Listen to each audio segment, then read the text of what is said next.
ഐക്കൂടെ IQ new 8 Pro എന്ന പുതിയൊരു smart phone ഇപ്പോൾ ലോഞ്ച് ചെയ്തിട്ടുണ്ട്. ഈ ഒരു വീഡിയോയിൽ നമ്മൾ നോക്കാൻ പോകുന്നത് ഐക്യൂ ന്യൂ 8 Pro എന്ന ഫോണിനെ പറ്റിയിട്ടാണ്. ആദ്യം നമ്മൾ ഫീച്ചേഴ്സും കാര്യങ്ങളൊക്കെ നോക്കുകയാണെന്നുണ്ടെങ്കിൽ ഡിസ്പ്ലേയുടെ കാര്യത്തിൽ ഐക്യൂ ന്യൂ 8 Proയിൽ 6.78 ഇഞ്ചിൻ്റെ 1.5K ഡിസ്പ്ലേ കൊടുത്തിട്ടുണ്ട്. ഫുൾ HD റെസൊല്യൂഷനേക്കാളും കുറച്ചും കൂടി ബെറ്റർ ആയിട്ടുള്ള ഒരു റെസൊല്യൂഷനൊക്കെ ഇതിൽ വരുന്നുണ്ട്.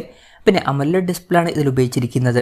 പഞ്ചോൾ ഡിസൈൻ ഈ ഫോണിൽ വരുന്നുണ്ട്. പഞ്ചോൾ വരുന്നത് ടോപ്പ് സെൻറ്റർ ഭാഗത്തായിട്ടാണ്.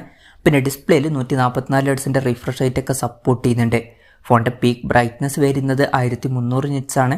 2160 ഹെർട്സിൻ്റെ PWM ഡിമ്മിങ് എന്നുള്ള ഫീച്ചറൊക്കെ ഇതിൽ വരുന്നുണ്ട്. അത്യാവശ്യം തിരക്കില്ലാത്ത നല്ല ഡിസ്പ്ലേ ഫീച്ചേഴ്സൊക്കെ ഐക്യൂ ന്യൂ 8 Proയിൽ വരുന്നുണ്ട്. പിന്നെ in display finger print sensor ഈ ഫോണിൽ വരുന്നുണ്ട്. ഫോണിൻ്റെ വെയിറ്റ് വരുന്നത് ഏകദേശം 192 ഗ്രാമാണ്. പിന്നെ ഈ ഒരു ഫോണിൻ്റെ റെഡ്, ബ്ലാക്ക്, ഗ്രീന് എന്നിങ്ങനെ 3 കളർ വേരിയൻസ് ആണ് ഇപ്പോൾ ലോഞ്ച് ചെയ്തിരിക്കുന്നത്. ഇനി പ്രോസസ്സറിൻ്റെ കാര്യത്തിലോട്ട് വരികയാണെന്നുണ്ടെങ്കിൽ mediatek dimensity 9200+ എന്ന പ്രോസസ്സർ ഈ ഫോണിൽ കൊടുത്തിട്ടുണ്ട്. ഇത് മീഡിയാടെക്കിൻ്റെ ഏറ്റവും ലേറ്റസ്റ്റ് ആയിട്ടുള്ള ഫ്ലാഗ്ഷിപ്പ് പ്രോസസ്സറാണ്. ബെസ്റ്റ് ആയിട്ടുള്ള പെർഫോമൻസും കാര്യങ്ങളൊക്കെ ഇതിൽ വരേണ്ടതാണ്. പിന്നെ ഈ ഒരു ഫോൺ 36,300 രൂപ പ്രൈസ് റേഞ്ചിലാണ് വരുന്നത്. ആ ഒരു പ്രൈസ് റേഞ്ചിൽ ഇത് വളരെ മികച്ചൊരു പ്രോസസ്സറാണ് എന്നൊക്കെ തന്നെ പറയാവുന്നതാണ്.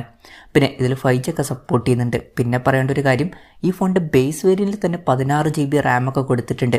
അതിൻ്റെ കൂടെ 256 GB ഇൻറ്റേർണലാണ് വരുന്നത്. പിന്നെ 16 GB റാമും 512 GB ഇൻറ്റേർണലുമായിട്ട് വരുന്ന ഒരു വെർഷനും വരുന്നുണ്ട്.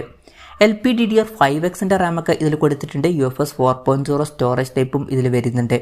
പിന്നെ വെർച്വൽ റാം എന്നുള്ള ഫീച്ചർ വരുന്നുണ്ട്. അതായത് എക്സ്ട്രാ റാം വേണ്ട സമയത്ത് ഇൻറ്റേർണൽ മെമ്മറിയിൽ നിന്ന് കുറച്ച് മെമ്മറി എടുത്തിട്ട് അത് റാമായിട്ട് യൂസ് ചെയ്യും. പിന്നെ ഫോൺ വെട്ടം നീറ്റാതിരിക്കാൻ വേണ്ടിയിട്ട് VC ലിക്വിഡ് കൂളിംഗ് പോലുള്ള ഫീച്ചേഴ്സൊക്കെ ഇതിൽ കൊടുത്തിട്ടുണ്ട്. പിന്നെ നല്ല വൈബ്രേഷൻ എഫക്റ്റിന് വേണ്ടിയിട്ട് ഡ്യുവൽ X-ആക്സിസ് ലീനിയർ മോട്ടർ ഇതിൽ വരുന്നുണ്ട്. NFC എന്നുള്ള ഫീച്ചർ സപ്പോർട്ട് ചെയ്യുന്നുണ്ട്. IR ബ്ലാസ്റ്റർ ഇതിൽ കൊടുത്തിട്ടുണ്ട്. അപ്പം ഈ ഫോൺ റിമോട്ടൊക്കെ ആയിട്ട് യൂസ് ചെയ്യാവുന്നതാണ്. പിന്നെ Android 13 ബേസ് ആയിട്ടുള്ള ഒറിജിൻ OS സോഫ്റ്റ്വെയർ ആണ് ഈ ഫോണിൽ വരുന്നത്. ക്യാമറയുടെ കാര്യം പറയുകയാണെന്നുണ്ടെങ്കിൽ ഫോണിൻ്റെ പിന്നിൽ ഡ്യുവൽ ക്യാമറ സെറ്റപ്പാണ് കൊടുത്തിരിക്കുന്നത്. ഇതിൽ 50 MP മെയിൻ ക്യാമറ സെൻസറാണ് വരുന്നത്. ഇത് സോണി IMX866Vയുടെ സെൻസറാണ്. ഇത് അത്യാവശ്യം നല്ലൊരു ക്യാമറ സെൻസറാണ്. പിന്നെ ഇതിൽ OS എന്നുള്ള ഫീച്ചറും സപ്പോർട്ട് ചെയ്യുന്നുണ്ട്. പിന്നെ രണ്ടാമത് 8 MP ഒരു അൾട്രാ വൈഡ് ആംഗിൾ ലെൻസ് കൊടുത്തിട്ടുണ്ട്. ഫ്രണ്ടിൽ 16 MP സെൽഫി ക്യാമറയും വരുന്നുണ്ട്. പിന്നെ ക്യാമറ പെർഫോമൻസ് ഒക്കെ ഇമ്പ്രൂവ് ചെയ്യാൻ വേണ്ടിയിട്ട് വിവോ V1+ ഇമേജിംഗ് ചിപ്പൊക്കെ ഇതിൽ കൊടുത്തിട്ടുണ്ട്. ബാറ്ററിയുടെ കാര്യം പറയുകയാണെന്നുണ്ടെങ്കിൽ 5000 mAh ബാറ്ററി കൊടുത്തിട്ടുണ്ട്.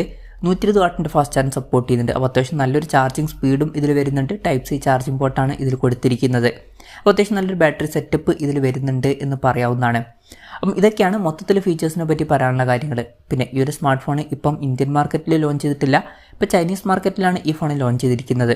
ചൈനീസ് മാർക്കറ്റിൽ ഈ ഫോൺ ലോഞ്ച് ചെയ്തിരിക്കുന്നത് 3099 യുവാൻ എന്ന പ്രൈസിങ്ങിലാണ്. അതായത് 36,300 രൂപ പ്രൈസ് റേഞ്ചിൽ.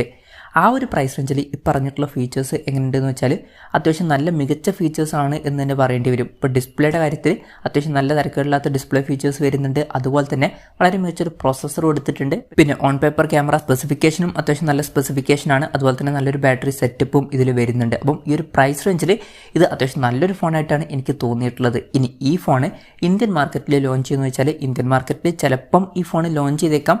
പക്ഷേ ലോഞ്ച് ചെയ്യുകയാണെന്നുണ്ടെങ്കിൽ മിക്കവാറും ഈ ഒരു പേരിലായിരിക്കില്ല ഇന്ത്യൻ മാർക്കറ്റിൽ ഈ ഫോൺ ലോഞ്ച് ചെയ്യുക. ചിലപ്പം വേറെ എന്തെങ്കിലുമൊക്കെ പേരിലായിരിക്കും ലോഞ്ച് ചെയ്യുക. എന്നാലും കൺഫർമേഷൻസും കാര്യങ്ങളൊന്നും ഇപ്പം പുറത്ത് വന്നിട്ടില്ല. അതിനെ പറ്റിയിട്ടുള്ള കൂടുതൽ കാര്യങ്ങളൊക്കെ അറിയുമ്പോൾ അതിനെ പറ്റിയിട്ടുള്ള വീഡിയോസൊക്കെ നമ്മൾ ചെയ്യുന്നതായിരിക്കും.